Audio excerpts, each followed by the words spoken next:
Assalamu alaikum students, my name is Waqas and you are watching Computer Science Tutorials channel। उम्मीद करता हूँ कि आप सब लोग खैरियत से होंगे।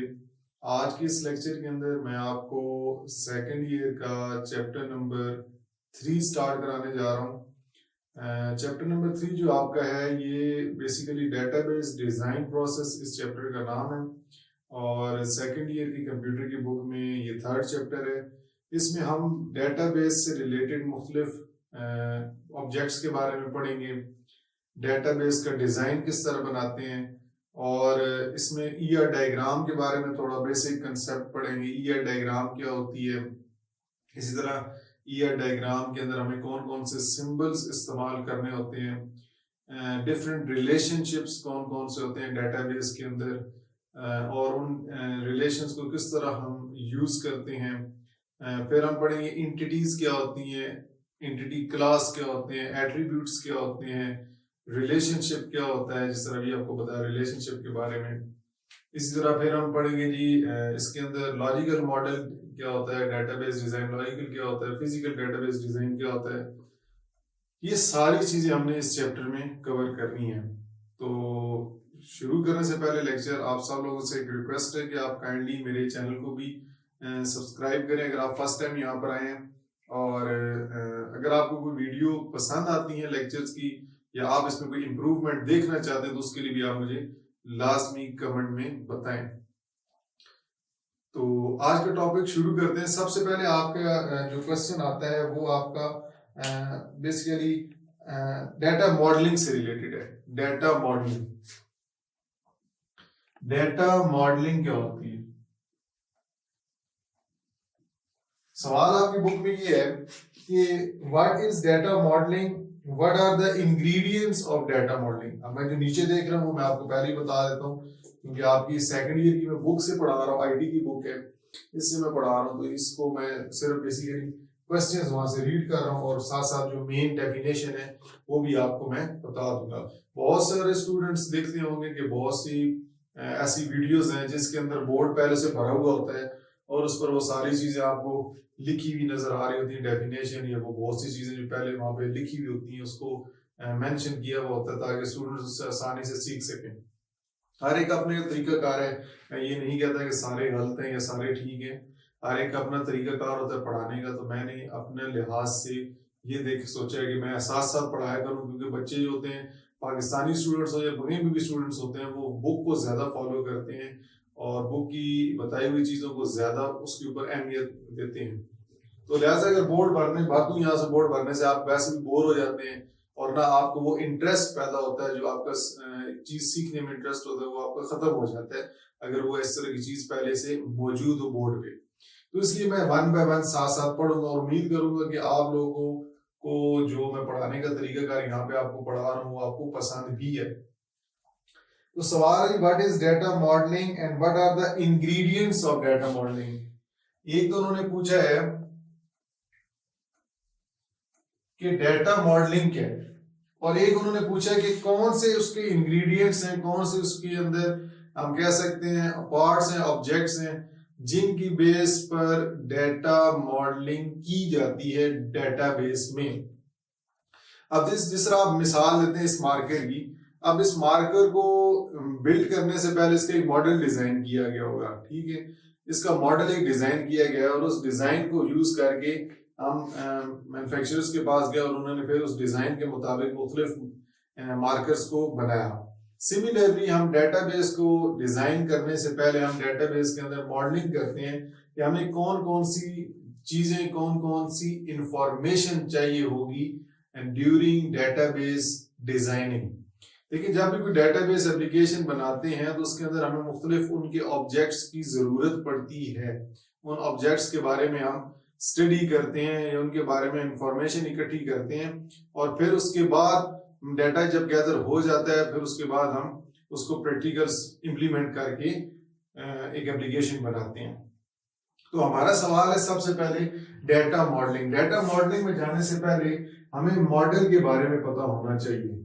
मॉडल जिस तरह भी मैंने आपको मार्केट की एग्जांपल दी है, सिमिलरली मॉडल क्या होता है तो a representation of real world objects representation of real world objects हो गए या इवेंट्स हो गए या इनके दरमियान जो रिलेशनशिप हो गए, उसे हम मॉडल कहते हैं। जो प्रैक्टिकल लाइफ में जिस चीज की इंफॉर्मेशन हमने हासिल करनी होती है, चाहे वो ऑब्जेक्ट्स हो, चाहे वो उनके इवेंट्स हो, चाहे उनके दरमियान ऑब्जेक्ट्स के रिलेशनशिप हो, उसे हम मॉडल कहते हैं। ठीक है, जो भी हम डाटा हासिल कर रहे हैं इनसे रिलेटेड वो मॉडल कहलाया जाता है।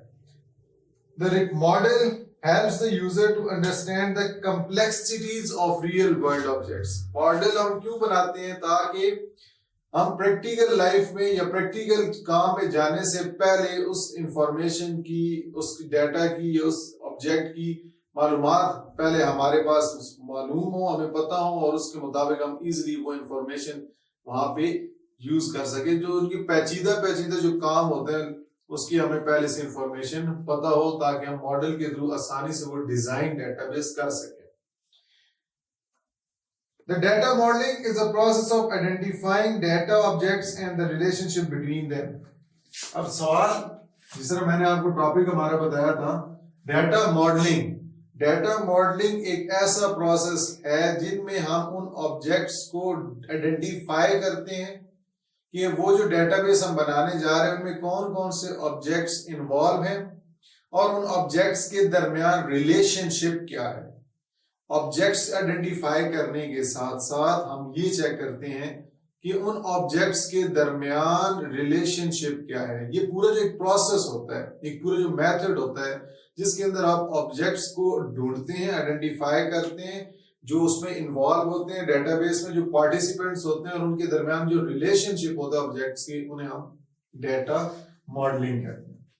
उम्मीद करता हूं कि अभी तक आपको ये चीज समझ आ रही होगी। अगली चीज हमने कुछ सवाल के अंदर पढ़ा था कि what are the ingredients of data modelling. Ingredients मतलब उसके डाटा मॉडलिंग में हमने तो ये पढ़ लिया, ठीक है, ऑब्जेक्ट्स होते हैं और उनके दरमियान रिलेशनशिप, तो उनके अंदर पार्ट्स, जो डाटा मॉडलिंग जिस बेस पर बनाया गया है, डाटा मॉडलिंग प्रोसेस कहलाया जाता है, उसमें कौन कौन सी चीजें शामिल हैं। तो उसमें 3 चीजें शामिल हैं। एक आपकी एंटिटी, एक आपका एट्रीब्यूट और एक आपका रिलेशनशिप।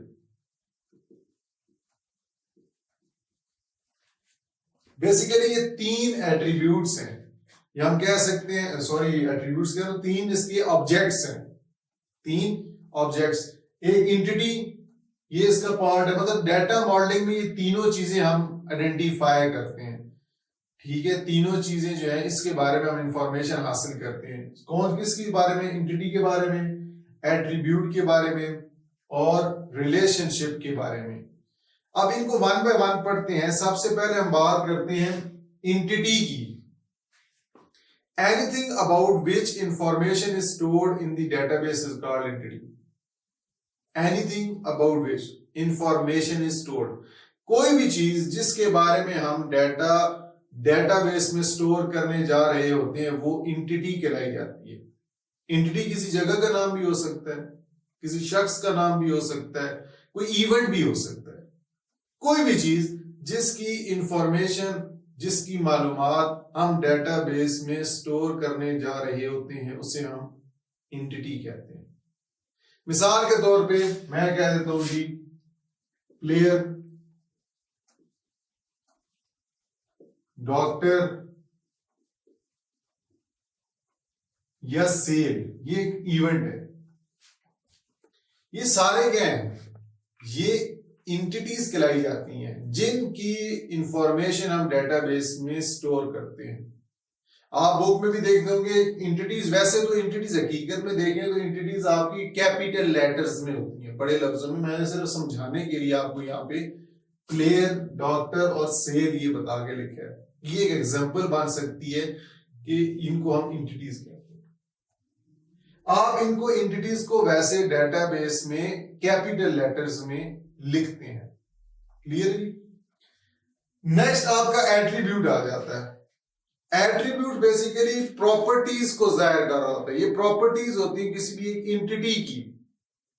कोई भी जो एंटिटी है उसकी प्रॉपर्टीज जो होती हैं उसे हम एट्रीब्यूट्स कहते हैं, जो उस एंटिटी को डिफाइन कर रही होती हैं, डिस्क्राइब कर रही होती हैं, ये किस तरह की एंटिटी है या ये एंटिटी दूसरी एंटिटीज के साथ डिफरेंट कैसी है, उन दोनों में फर्क क्या है, वो फर्क हम एट्रीब्यूट्स या उनकी प्रॉपर्टीज या उनकी कैरेक्टरिस्टिक्स जान के ही पता कर सकते हैं। क्लियर है जी। तो एट्रीब्यूट क्या होते हैं? एट्रीब्यूट बेसिकली आपके कैरेक्टरिस्टिक्स होते हैं उस एंटिटी के, जो कि एंटिटी की खसूसियात होती हैं, जो कि एक एंटिटी की दूसरी एंटिटी की निस्बत डिफरेंट होती हैं। वो जो खसूसियात होती हैं उनको हम यहाँ पे डिफाइन करते हैं एज ए एट्रीब्यूट, या हम उनको प्रॉपर्टीज भी उसको कह सकते हैं उसकी एंटिटी की। मिसाल के तौर पे मैं यहाँ पे कहता हूं जी प्लेयर का नाम, प्लेयर का सिटी और प्लेयर का सेल फोन नंबर। अब ये जो तीनों चीजें मैंने बताई हैं ये हर प्लेयर की डिफरेंट होगी। नाम हर एक का अपना होगा, सिटी शहर का नाम अपना होगा, सेल फोन नंबर अपना होगा, लेकिन ये हर एक प्लेयर को आइडेंटिफाई करने के लिए उसकी प्रॉपर्टीज की डिटेल डिस्क्रिप्शन बता रहे होते हैं, जिसमें उसका नाम और उसका शहर का नाम और सेल फोन वगैरह और भी प्रॉपर्टीज हो सकती हैं। अब एक चीज मैंने आपको बताना पहले से भूल गया, थोड़ा सा बताना था एंटिटी से रिलेटेड कि अगर आप डेटाबेस डिजाइनिंग प्रोसेस के अंदर ईआर डायग्राम के अंदर एंटिटी को बनाना चाहेंगे तो एंटिटी को लिखने के लिए आप रेक्टेंगल में उसका नाम लिखते हैं। मिसाल के तौर पर मैं लिखता हूं टीचर। अब मैंने बड़े लफ्जों में लिखा, ठीक है, ये मैंने रेक्टेंगल में लिखा है। जो रेक्टेंगल है, रेक्टेंगल के अंदर अगर आपने जो नाम लिखा है वो एंटिटी कहलाई जाती है। रेक्टेंगल्स के अंदर हम एंटिटीज को लिखते हैं। और अगर इसके साथ यहाँ पे मैं एक ओवल बना के उसके अंदर, ओवल है ये, ठीक है, ओवल के अंदर मैं लिख देता हूं नेम, ठीक है, और एक यहाँ पे ओवल में बना के लिख देता हूं एज। मैंने क्या किया, दो ओवल्स बनाए हैं और उन ओवल शेप के अंदर मैंने नेम और एज लिख दी। ये एट्रीब्यूट्स कहलाए जाते हैं। तो एट्रीब्यूट्स को जाहिर करने के लिए हम ओवल शेप को यूज करते हैं। रेक्टेंगल्स जो होते हैं, रेक्टेंगल्स आपके एंटिटीज को जाहिर करने के लिए होते हैं, जबकि ओवल्स जो होते हैं ये आपके एट्रीब्यूट्स ऑफ एंटिटीज को जाहिर करने के लिए यूज किए जाते हैं। उम्मीद करता हूं कि अभी तक आपको ये चीज समझ आ रही होगी। नेक्स्ट हमारा टॉपिक आ जाता है रिलेशनशिप। या आपकी बुक में बहुत सारे एग्जांपल्स दी हुई होंगी, लेकिन अब हमने नेक्स्ट पढ़ना है कि रिलेशनशिप। रिलेशनशिप क्या होता है? देखिए, दो एंटिटीज के दरमियान जो लिंक होता है, दो एंटिटीज आपस में जिस तरह जुड़ी होती हैं किसी खास लॉजिक की बेस पर, उसे हम रिलेशनशिप कहते हैं। तो बेसिकली डेफिनेशन ये बनेगी, the logical connection between different entities, the logical connection between different entities, एक से ज्यादा एंटिटी। अब ये जरूरी नहीं है कि एक से ज्यादा एंटिटीज पे भी हो सकता है कि एंटिटी की अपने साथ ही एक रिलेशनशिप बन रहा हो, वो आगे रिलेशनशिप्स में पढ़ेंगे। तो logical connection between different entities is called relationship. ठीक है जी। लॉजिकल कनेक्शन से मुराद किसी लॉजिक की बेस पर वो दो एंटिटीज आपस में कनेक्ट की गई हैं। मिसाल मैं आपको दे देता हूं, जिस तरह मैंने कहा रेक्टेंगल में हम एंटिटीज लिखते हैं, मैं यहां पे लिख देता हूं टीचर। अब मैंने एक लाइन लगाई और इस लाइन के साथ मैंने कनेक्ट कर दी एक और एंटिटी, जिसको मैंने लिख दिया स्टूडेंट्स। मैंने दो एंटिटीज बनाई, एक टीचर और एक स्टूडेंट्स, और ये रेक्टेंगल में इसलिए ये एंटिटीज हैं, इनको मैंने एक लाइन से कनेक्ट कर दी। ये जो लाइन है ये रिलेशनशिप को जाहिर कर रही है। ये लाइन कनेक्ट कर रही है दो एंटिटीज को। आप इस लाइन के ऊपर भी नाम लिख सकते हैं। मिसाल के तौर पे मैं यहां पे वही लिखता हूं दोबारा, टीचर, लाइन लगा के स्टूडेंट्स। अब टीचर और स्टूडेंट्स के दरमियान किसी लॉजिक की बेस पर रिलेशनशिप बना है और वो लॉजिक है टीचेस।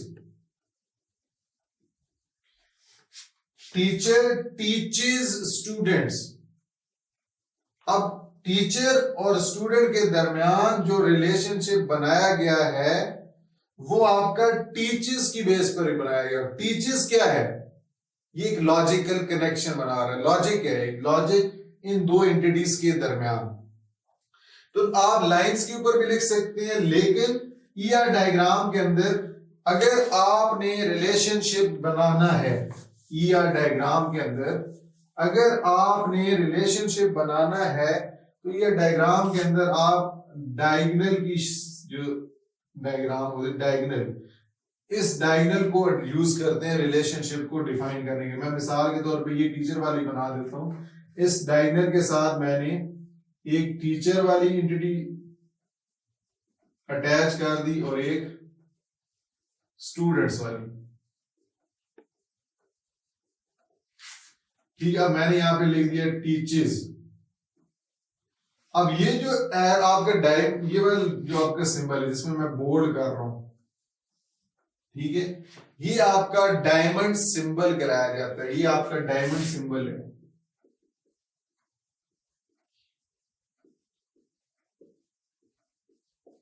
डायमंड सिंबल आपका रिलेशनशिप को जाहिर कर रहा है। तो आप ये डायग्राम के अंदर डायमंड सिंबल को यूज करेंगे फॉर रिप्रेजेंटिंग द रिलेशनशिप्स।